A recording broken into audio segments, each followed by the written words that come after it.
You ever look at your front yard and think, did a monsoon hit just my house? That was me.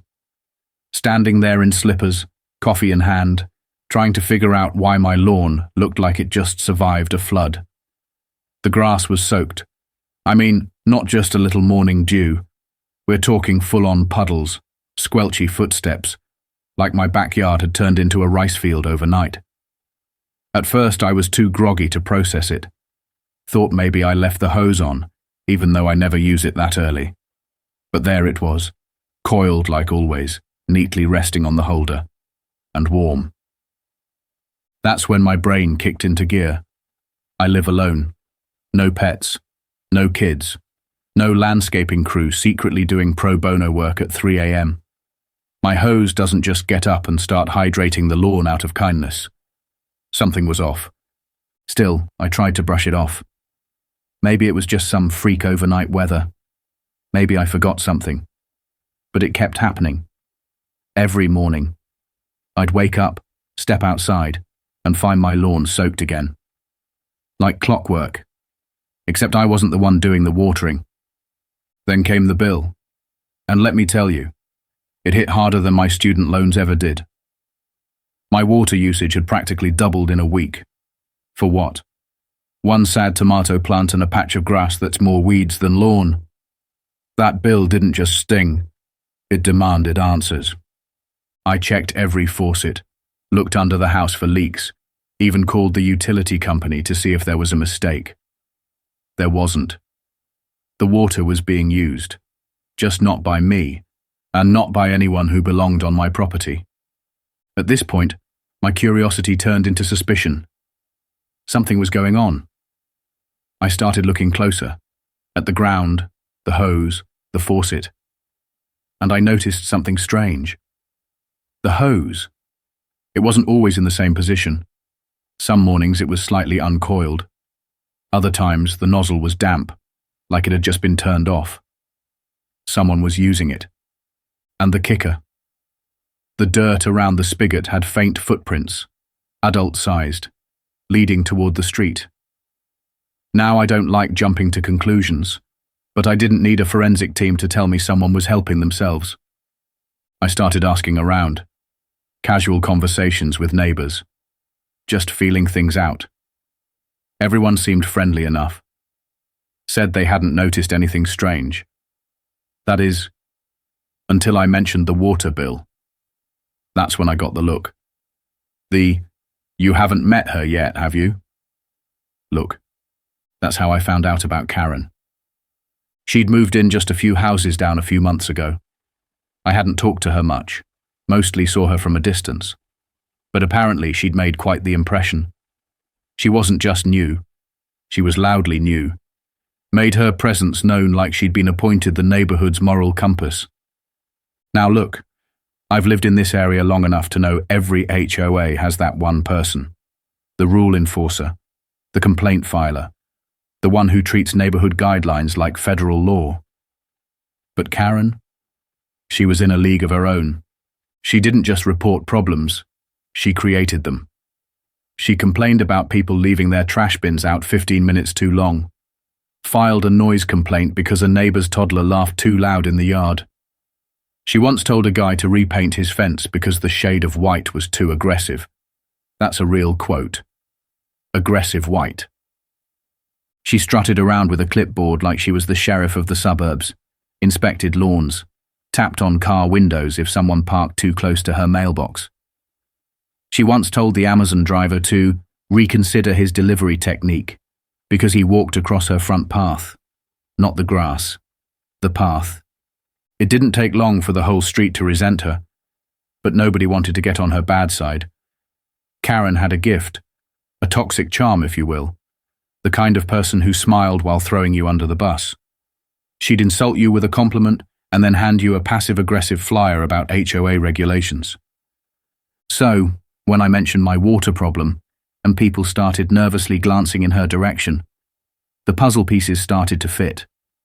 Suddenly, all those weird looks, the chuckles when I mentioned my bills, it all clicked.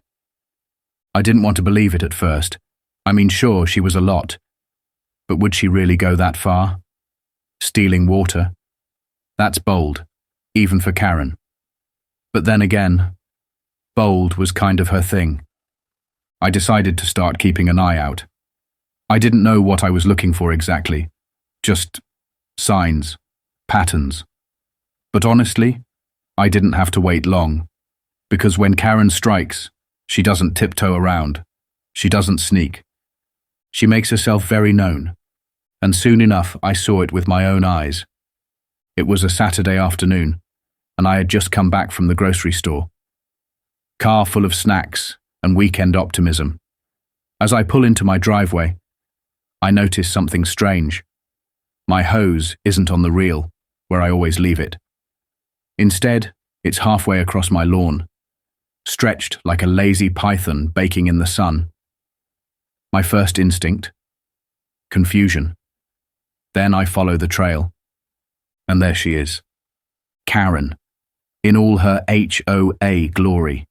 Floral print blouse, oversized sun hat that could double as a parachute, and the most confident I own this whole block posture I've ever seen. She had my hose hooked up to one of those industrial-looking pressure washers and was casually spraying down her front porch like it was part of her morning yoga routine. She didn't look rushed, didn't look sneaky. In fact, when she saw me pull in, she waved, like we were old pals, and this was totally normal. "Hope you don't mind," she called out, like I'd just offered her a cup of sugar. I sat there in the driver's seat, groceries melting in the trunk, just staring. It was so bold I didn't even have a response. I mean, this woman had the nerve to steal my water in broad daylight, in front of me, and treat it like we had a signed agreement to share utilities. I didn't even get out of the car. I just sat there watching her as she turned back to the porch, humming some song and spraying her steps like she was on a home improvement show. I went inside, silently fuming. My faucet had betrayed me. I stared at it like it owed me an apology. Later that day, once I cooled down and put away the now half-warm ice cream, I decided to confront her, but I wanted to keep it civil. No need to go full drama right out the gate. I walked across the street and knocked. She opened the door like she'd been expecting me, smiling like we were best friends who just bumped into each other at the farmer's market. "Hey there," she chirped. I got straight to the point. I told her I noticed she'd been using my hose, and while I understood if her own setup was having issues, I'd appreciate it if she asked before helping herself. She laughed. Not nervously, not awkwardly, just like it was the funniest thing she'd heard all week. "Oh, I just like your hose better," she said. "The pressure is amazing. It's basically the community hose anyway, right? We're all neighbors." I blinked. Community hose? That's not a thing. This isn't a shared courtyard or a co-op. I pay for that water. I pay for that hose. The only thing community about it is that it sits in the same ZIP code as her house. I told her as politely as possible that I didn't consider it community property and would prefer she stop using it. She smiled, again with that smug, tilted head smile, and said, "Well, I'm sure the HOA won't mind. We're supposed to be a sharing community." And then she closed the door. Mid-conversation. No goodbye. No acknowledgement that what she was doing was literal theft. Just a casual brush-off like I was the one being unreasonable. That's when I realized this wasn't just a misunderstanding. Karen wasn't confused. She wasn't desperate. She felt entitled to my water. And worse, she thought she could do it without consequences. So I did what any rational water bill-paying homeowner would do. I bought a hose lock, simple little gadget, nothing fancy. Just a sturdy metal contraption that goes over the spigot and keeps people from turning it on unless they have the key. Problem solved. Right? Wrong. Next morning, I step outside to check on my new fortress of water security, and the lock is gone. Not unlocked. Gone. And the hose? Stretched across my yard. Again. I stare at the spigot like it's a crime scene. The cut was clean. Someone had used bolt cutters or something similar. This wasn't a random act. This was targeted. This was Karen. And there she was, across the street, blasting water at her SUV like she was in a detergent commercial. Hair pulled back, sleeves rolled up, water spraying everywhere like it was coming from a fire hydrant. My lock was nowhere in sight, and she was acting like the world was her personal car wash. I walked over, not even pretending to be polite this time. "Did you cut the lock off my hose?" She looked at me like I was the crazy one. "That thing?" "Oh yeah, it was a safety hazard. Someone could trip on it. I took care of it." She took care of it. Like she was doing me a favor by breaking my property. I didn't know what to say. My brain just stopped. It was like arguing with a raccoon that had learned how to pick locks. She smiled again, flipped her hair, and went back to scrubbing her tires like nothing had happened. I walked back to my house in silence, replaying the conversation in my head. This wasn't just rudeness. This was war. And she knew I couldn't do anything about it. The HOA had already brushed me off when I sent a complaint earlier. Told me to work it out with my neighbor. Sure, let me just negotiate with a woman who thinks trespassing is a community activity. And the worst part? She wanted me to confront her. She thrived on it. That's what I finally understood. That's when everything changed. I wasn't going to reason with her. I wasn't going to complain anymore. She wanted to poke the bear. Fine. The bear was wide awake now. She thought she was above consequences, untouchable. I had a feeling if I left a note saying, "Please stop," she'd frame it and send it to the HOA as evidence against me. So I decided to let her keep stealing, just a little longer. Because sometimes the best way to teach someone a lesson is to let them think they're still getting away with it. There are moments in life that flip a switch in your head, when something so absurd, so smug, so deliberately provoking happens, it pushes you from annoyed to activated. That moment came when Karen, after everything, stealing my water, cutting my hose lock, brushing off every polite attempt at conversation, stood in front of me with that smug little grin and said the 6 words that changed everything. "Do something about it. I dare you." Not in a playful, joking tone. No, this was pure challenge. Defiance. She dared me, like this was a playground and I was some weak kid she was shoving off the swing. Now, I'm not a confrontational guy. I don't yell. I don't fight. I solve. But when someone dares me, especially someone like Karen, oh, it awakens something primal. I didn't say a word, just nodded, smiled, then turned and walked away. Because that was all I needed. She thought she was untouchable, and I was going to prove her wrong. But I wasn't going to stoop to her level. I wasn't going to shout, vandalize, or make empty threats. I was going to be strategic, precise, surgical. If she wanted water so badly, I was going to give it to her. Just not the kind she expected. The plan came together like it had been waiting in the back of my mind all along. The idea was brilliant, terrible, and incredibly satisfying, but it required patience and intel. First, I needed to know exactly when she struck. Was she only using my hose when I wasn't home? Or was she bold enough to do it while I was there? So, I took a day off work, didn't say a word to anyone, blinds drawn, lights off, coffee in hand, just waiting, watching, listening. Sure enough, right around 10:30 a.m., I heard it, the faint hiss of the spigot being turned, the telltale drag of the hose across the lawn.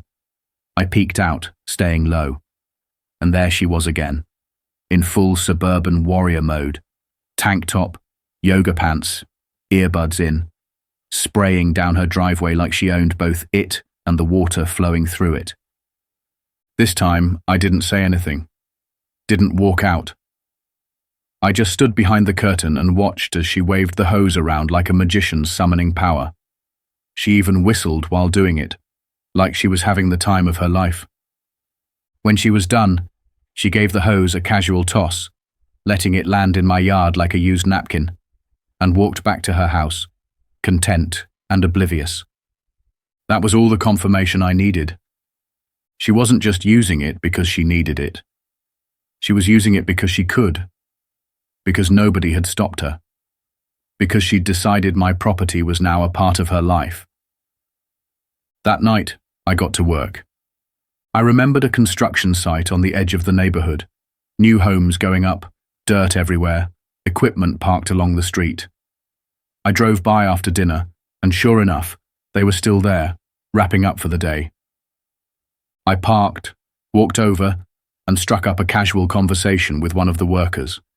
Told him I was a homeowner nearby, dealing with some drainage issues, and I might need access to a temporary tank.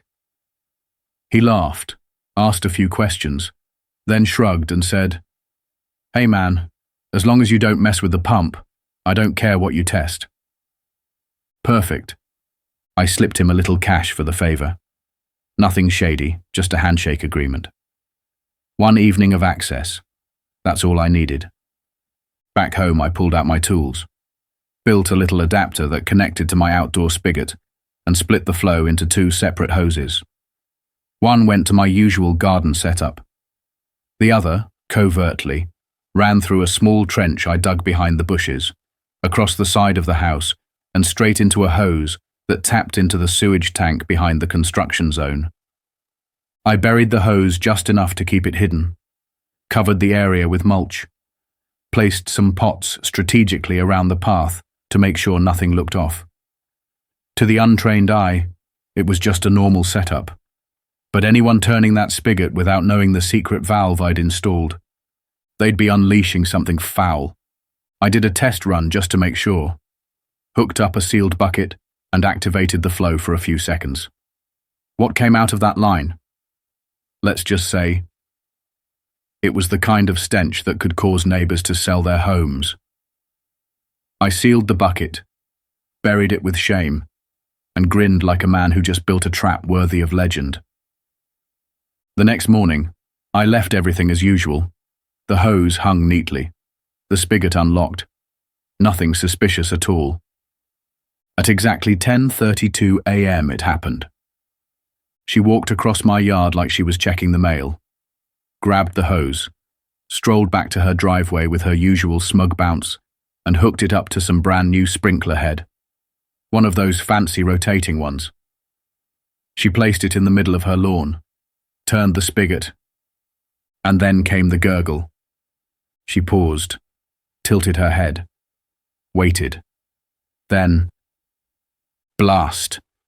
A jet of murky, thick, foul-smelling liquid erupted from the sprinkler like a sewage volcano.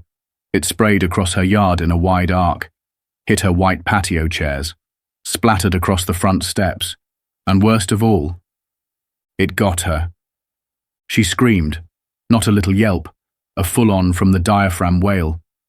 She slipped trying to shut it off, fell on the grass, got splashed again. Her hair, so perfectly styled every morning, now clumped and stained. Her porch looked like a horror movie set. Her wicker furniture, may it rest in peace. She finally made it to the spigot, yanked the hose loose, and just stood there, dripping, gagging, covered in karma. Neighbors stepped out, pretending to check their mail. Some had their phones out. Others couldn't hide their laughter. One guy leaned against his car, just shaking his head like he couldn't believe it finally happened. And me. I stood inside, calm, sipping coffee, knowing that for the first time since she moved in, Karen was completely, undeniably, and gloriously defeated. I didn't have to say a word, because sometimes justice doesn't come in the form of an argument or a fine. Sometimes it comes in the form of a sprinkler, spraying karma, straight from a sewage tank. Karen didn't knock on my door that day. She didn't yell across the street.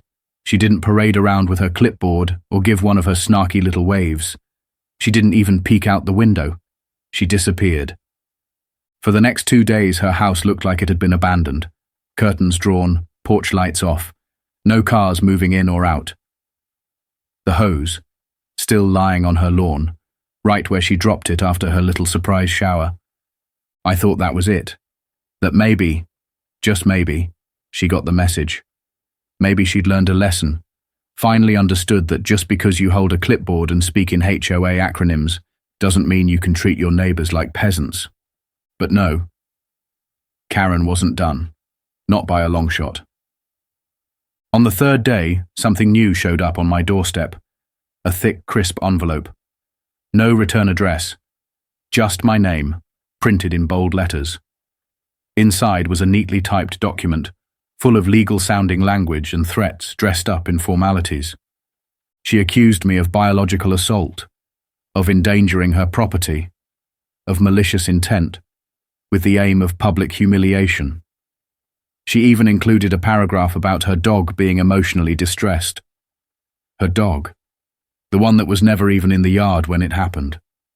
She demanded compensation for property damage, an apology, and, get this, a signed agreement that I would no longer weaponize household items. I stood there, reading the letter, half expecting Ashton Kutcher to jump out of the bushes yelling that I'd been punked. But this wasn't a prank. This was Karen's version of fighting back. Not with logic. Not with remorse. With paperwork. With bureaucracy. I'll give her this. She knew how to use the system, or at least how to pretend she did. That was her safety net. Not facts. Not fairness. Just noise and threats until people backed down. But I wasn't backing down. I knew the HOA wouldn't be thrilled about any of this. But I also knew the rules better than she did. So I went on a mission. I read every single page of the HOA bylaws, highlighted the parts that mattered, made copies of everything. Water bills, timestamps, witness statements, even notes from other neighbors who had their own Karen stories. Turns out, trespassing to use someone's utilities without permission. That's a big no-no. It was written clear as day in Section 4.2b of the Community Guidelines. I packaged everything up into a thick packet and hand-delivered it to the HOA office. Then I shared it with a couple of my neighbors, the ones Karen had tried to control in the past.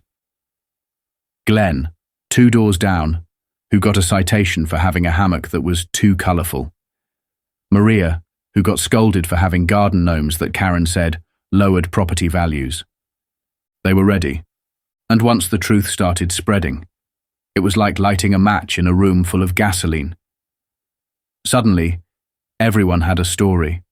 Karen had made enemies out of half the street, and now the dam had broken. The cherry on top. Someone recorded part of a private HOA meeting where Karen had tried to play victim. She went on a full rant about toxic neighbors, claimed she was being harassed for being a strong woman, and even suggested creating a neighborhood surveillance task force, with her in charge, of course. That recording leaked, along with a screenshot of her ridiculous letter. Paired with the sewage sprinkler story, she became the suburban villain of the century. She came out of hiding 2 days later, wearing sunglasses that couldn't hide the shame. No clipboard, no smile. Just head down, brisk walk, straight to her car. She didn't make eye contact with a single soul. But I wasn't dumb enough to believe it was over. Karen wasn't the type to accept defeat quietly. That's why I kept everything in place. The dual hose setup, the hidden valve, the underground line to the tank. I even gave the grass a little trim around the area to make sure everything stayed hidden and neat. Days passed, then a week. No water theft, no passive-aggressive post-it notes. The street was quiet. But then it happened. Again. Another envelope. This time from the HOA official looking. Stamped. Sealed. It was a fine. Against me. The charge. Creation of a hazardous environment and hostile behavior toward a fellow resident. I laughed. Out loud. It was too ridiculous not to. I called the HOA immediately, demanded to speak to someone who could actually explain why I was being fined. After being bounced around for an hour, I finally got someone on the line who admitted, quietly, that Karen had filed a formal complaint, along with evidence. 2 other board members backed her up, supposedly acting as witnesses. It was laughable. A setup. She had flipped the script. Again. But what she didn't realize was that while she was playing political games with the HOA, I was already 10 steps ahead. I made copies of everything, printed out timelines, created a detailed log of every water theft incident, the damage to my hose lock, the legal fine print she violated. I handed it all over to the board, plus testimonials from 5 other neighbors. I didn't argue. I presented facts. That's when the tide really turned. One of the board members, clearly tired of Karen's drama, called an emergency meeting. It wasn't public, but the results got around fast. Karen got slapped with a fine of her own. $500 for multiple trespassing violations. She was officially warned that any further incidents would result in a suspension of her HOA privileges. The silence after that? Blissful. But the best part wasn't the fine. It was the shift. Neighbors stopped whispering. They laughed openly. One guy even changed the name of his Wi-Fi network to Sewage Justice. Someone left a little golden garden gnome on my doorstep with a tag that said Neighborhood MVP. Karen stopped walking her dog during the day. Her porch stayed dirty. Her car, once washed twice a week, now sat dusty in the driveway.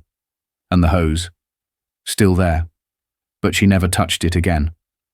She tried one last desperate move, filed a report with the city claiming I had illegally installed a sewage system.